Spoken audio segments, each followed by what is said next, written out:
accueille aujourd'hui en Sarthe 3 orateurs nationaux. Le premier, c'est Marc Doyer, qui sera du coup sur la liste L'Europe, ça suffit. Voilà, Marc qui a été connu notamment parce qu'il est porte-parole de Verity France, qui est une asso qui lutte pour recenser et communiquer sur les effets secondaires des vaccins. Voilà, dont certains sont peut-être ici présents victimes. Donc n'hésitez pas aussi à lui parler de ça. Voilà, donc il va nous parler de la liberté notamment et de pourquoi est-ce qu'il s'engage aujourd'hui à côté de Myriam, de Jean-Frédéric et de Florent Philippot. Bonsoir.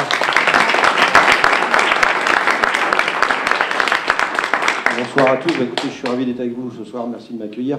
Bon, ce que j'ai entendu avant, je ne vais pas revenir là-dessus parce que je suis d'accord avec tout.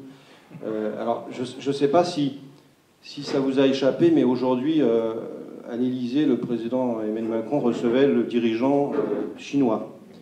Et à sa gauche, il y avait la présidente de la Commission européenne. Donc moi, je me suis posé la question suivante quand j'ai vu ça ce matin. Que vient faire cette femme corrompue à l'Élysée pour une visite d'État qui concerne la France ? Et en fait, tout est là. C'est que finalement, moi, je ne veux pas de cette Europe qui voudrait décider pour la France. Je trouve qu'aujourd'hui, là, je vais aller un petit peu plus loin que le souci, le problème des vaccins et l'engagement de mon association. Mais finalement, vous voyez que tout est lié parce que ce sont aussi ces gens-là qui ont décidé de dépenser notre argent avec des contrats, pour le moment, que l'on n'a pas, pour des vaccins qu'on nous a imposés. Et je ne veux pas que ça continue. Et c'est pour ça qu'aujourd'hui, je suis là et que je suis engagé avec mes camarades pour dire que, effectivement, l'Europe, ça suffit.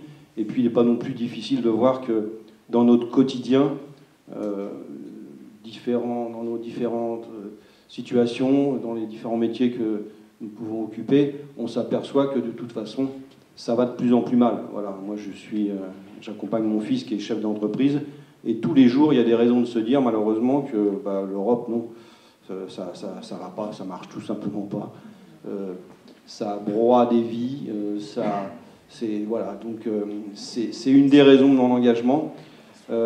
Si je devais revenir sur ce que j'ai vécu à titre personnel, moi j'ai fait comme beaucoup de Français, confiance. J'ai entendu un jour un homme qui nous a dit, rappelez-vous bien, n'oubliez jamais ça parce que c'est très important, il a commencé par nous dire nous sommes en guerre. Et c'est vrai que sur le coup, quand j'ai entendu ça, je me suis dit mais c'est quand même étonnant, on parle d'un rhume, et là on nous parle de guerre. Alors bien, après derrière on a compris. Et aujourd'hui, on ne peut pas balayer. Moi, je considère qu'il y a eu des victimes, donc on pourrait appeler ça, sans insulter ce qu'on a connu bien avant, des anciens combattants. Et c'est des victimes aussi bien, d'ailleurs, de cette maladie que derrière des vaccins. Et c'est pour ça que je me bats tous les jours. Et c'est pour ça que je suis auprès de Florent Philippot, parce que c'est un des seuls et un des premiers à m'avoir tendu la main, à nos familles de victimes, et surtout à nous avoir donné la parole. Il l'a fait avec beaucoup de sincérité. Quand je l'ai eu la première fois au téléphone, j'avais simplement un homme que moi je connaissais pour son engagement au Front National. J'avais des préjugés, certainement comme beaucoup de Français. Depuis, je vous assure que j'en suis revenu parce que j'ai eu affaire à quelqu'un d'extrêmement humain qui est devenu un ami. Et aujourd'hui, je n'ai pas honte de le dire, je suis à ses côtés dans cette campagne, non seulement pour essayer de dénoncer maintenant au niveau d'un engagement qui serait possible pour un mandat, pourquoi pas. Ce que je fais sur le terrain en France, j'espère demain pouvoir le faire bien plus haut et au niveau européen. Voilà, quoi vous dire d'autre ? Je pense que notre combat a un sens, puisque parfois on nous met en garde à vue. Voilà, ça m'est arrivé récemment, parce que j'avais envoyé un petit message plutôt d'ailleurs sympathique à notre cher président de la République, qui régulièrement se met en scène dans des situations un petit peu bizarres, où il se déguise en footballeur, en boxeur, en pilote de chasse. Visiblement, je pense qu'il n'a pas dû avoir une enfance facile et qu'il a du mal encore à assumer le fait qu'il n'est pas tout à fait adulte, je pense. Et visiblement, il n'a pas d'humour, parce que c'est vrai que... Il n'est pas fini. Moi, si vous voulez... Alors, il faut quand même savoir que tout ce que vous avez pu entendre, bien sûr, est faux, et dans quelques jours, je pourrais le prouver. C'est-à-dire qu'à aucun moment, d'abord, je l'ai menacé.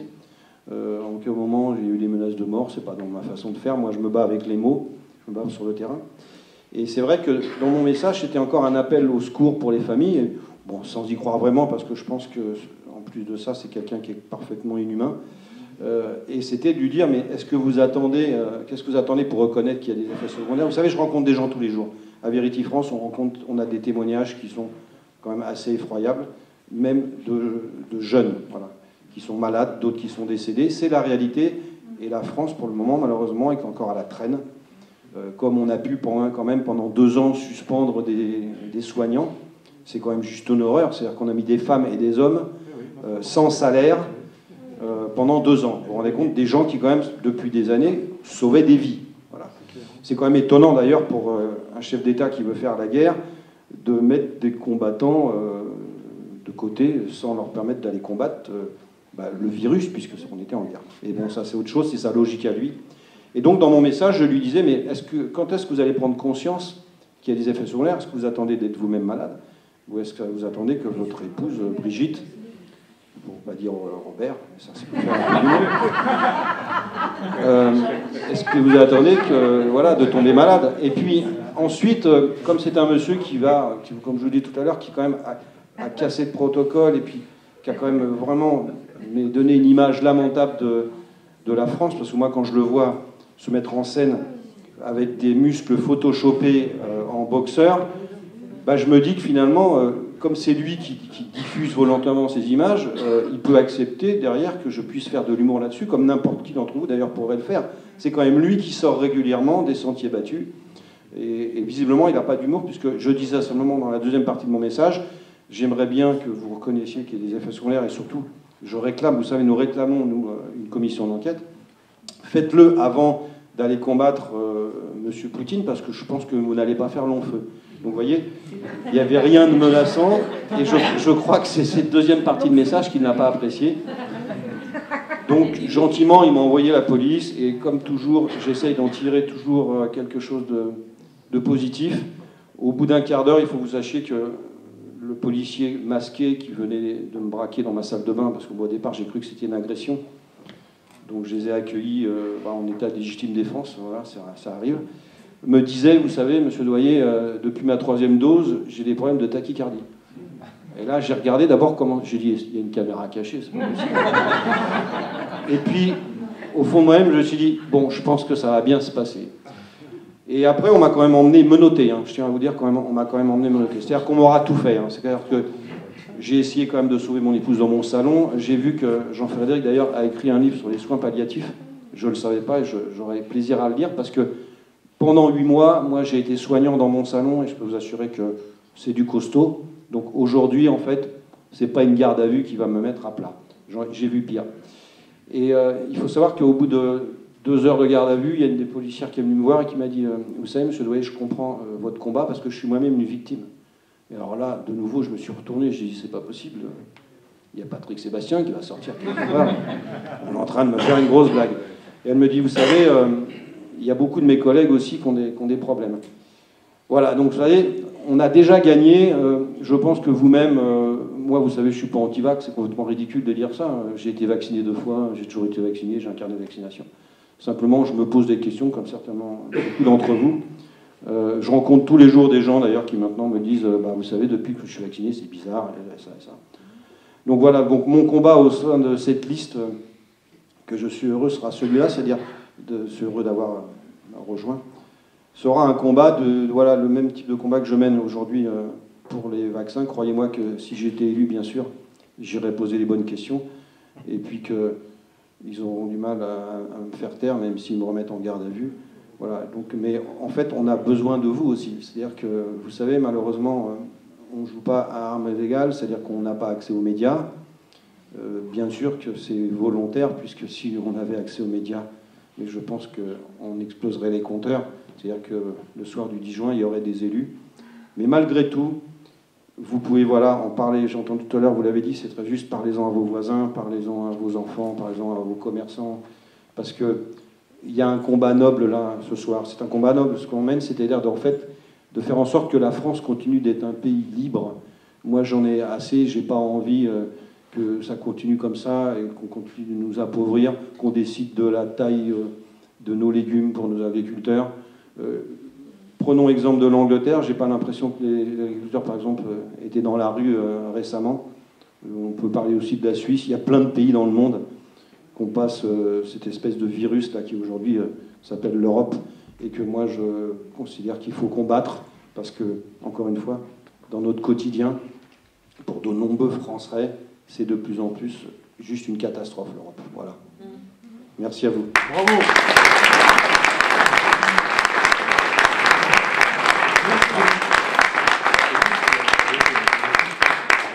Marc a parlé des livres de Jean-Frédéric Poisson.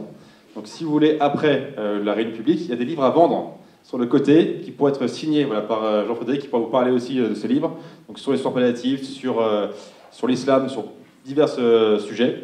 Et maintenant, j'accueille Myriam Palomba, qui est journaliste, comme quoi il y en a encore qui se bougent pour le bien commun, et donc voilà, qui s'est fait connaître récemment aussi pour son combat pour les libertés pendant la crise du Covid. Myriam Palomba.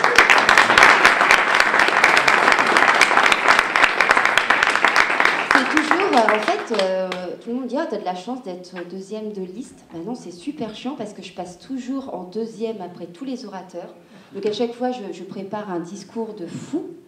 Mais finalement, vous avez déjà tout dit. Vous avez, Joël, t'as dit tout ce qu'il fallait sur le Frexit. Franchement, si vous n'êtes pas convaincu après ce qu'il a dit, je vais quand même en remettre une petite couche, si vous le permettez. Hein. Alors, le Frexit, pourquoi le Frexit? C'est hyper important. Moi, à la base, je vous avoue que j'étais pas... il y a 5 ans, on m'aurait parlé du Frexit, je vous aurais regardé avec des yeux de morue, parce que franchement, je n'étais pas du tout, comment vous dire, ça ne faisait pas partie de mes idées politiques et en tout cas de mes préoccupations. Et puis, malheureusement, il y a eu les gilets jaunes, et puis il y a eu la crise sanitaire. Et là, je me suis dit, mais c'est dingo, on suit des directives qui sont complètement hallucinantes, parce que on a tendance à avoir oublié, mais souvenez-vous, hein, on nous a mis en confinement d'abord, parce qu'on n'était pas capable à l'hôpital français, comme si on était au Kosovo ou au Liban, de soigner 15 000 personnes en réanimation au moment le plus fort de l'épidémie. Puis après, on vous a demandé quand même de vous faire des auto-attestations, vous-même, hein, pour pouvoir sortir de chez vous. Bon. Puis après, on vous a dit, vous serez en couvre-feu. Alors moi... je ne sais pas si c'est mes origines, mais moi, le couvre-feu, ça me fait penser à une sombre époque, j'aime pas ça. Et puis surtout, c'était complètement aberrant parce qu'on vous disait le virus de 6h à 19h, ça va. Même dans le métro, tassé, pas de problème. Par contre, après 19h, vous restez bien chez vous. Et puis, si vous avez papier et mamie, vous les faites bien manger dans la cuisine parce que ce serait quand même dommage de leur fourguer le Covid, alors qu'ils étaient vaccinés, hein, ce fameux vaccin que moi j'appelle maintenant désormais gain de fonction. Ce fameux vaccin qui protège évidemment de la transmission, comme chacun sait. Alors moi, je voudrais un peu revenir aussi sur les images d'aujourd'hui, parce qu'effectivement, nous avons Xi Jinping qui est reçu à l'Élysée avec Madame von der Leyen, hein, Marc en a parlé. Alors moi, je suis assez choquée quand même que quelqu'un comme Xi Jinping soit reçu comme ça, comme si c'était quelqu'un comment dire, un truc sympa. Fréquentable, ouais, c'est sympa. Fréquentable. Enfin, pour moi, Xi Jinping, c'est quand même un dictateur qui impose le crédit social à la chinoise à ses citoyens. Je ne sais pas si vous avez vu les images de la Chine pendant le Covid, mais franchement, c'était juste atroce. Donc déjà, d'une. Deuxièmement, on a aussi Madame von der Leyen. Alors bon, je ne vais pas refaire... tout le tralala sur elle, hein, vous savez ce que j'en pense et j'imagine que vous en pensez la même chose. Mais quand même, cette image de Emmanuel Macron à table, avec d'un côté Xi Jinping, le dictateur crédit social, et de l'autre côté von der Leyen, la corrompue de l'Union européenne, ça fait quand même sacrément flipper. Moi, ce que j'aimerais savoir, c'est est-ce qu'à ce moment-là, il a parlé vaccins qui servent à rien et d'effets secondaires? Est-ce qu'il a parlé...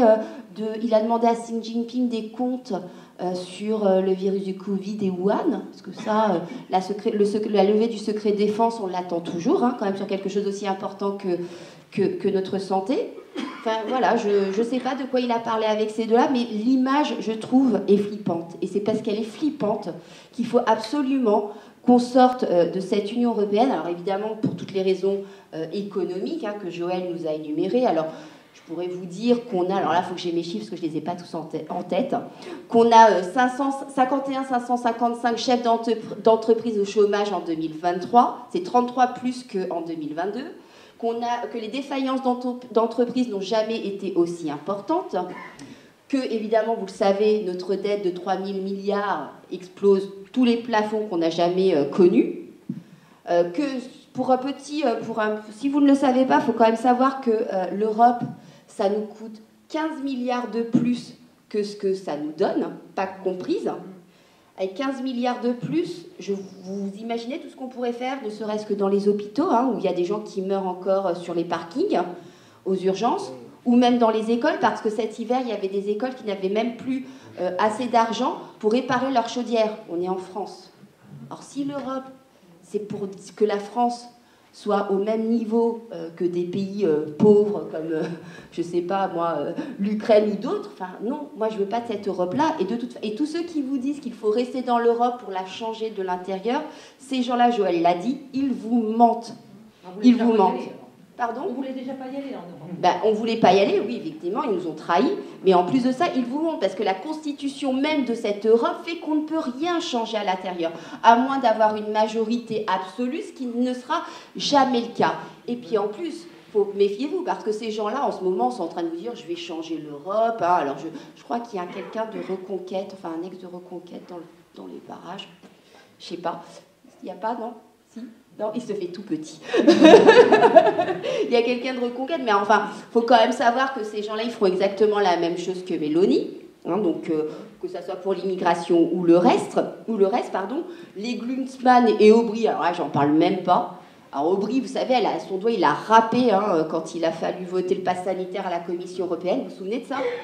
Ça a râpé. Ah, c'est pas de ma faute si j'ai dit oui. C'est parce que mon doigt, il a râpé. Et puis, je parle même pas de Glucksmann, vous savez. Alors là, il dit « Oh là, c'est un complot de la Chine et des Russes. Ils me sortent tous mon passé georgien avec le dictateur qui a matraqué sa population. » Ben non, excuse-moi, c'est juste la réalité. Ben, ce monsieur, lui, évidemment, il a dit « Non, non, moi, je veux pas savoir ce que von der Leyen a échangé comme SMS avec Bourla. Ça m'intéresse pas. » C'est le fils de son père. Voilà, donc autant vous dire que ces gens-là ne changeront rien. Nous, si on va à l'Union, au Parlement européen, c'est pour tout fracasser de l'intérieur. On sera les Nigel Farage de la France, et que notre but à nous, c'est pas de faire de la figuration, de faire des sourires de complaisance et de négocier des trucs parce qu'on va s'en mettre dans les poches. On va les fracasser. Voilà, merci beaucoup.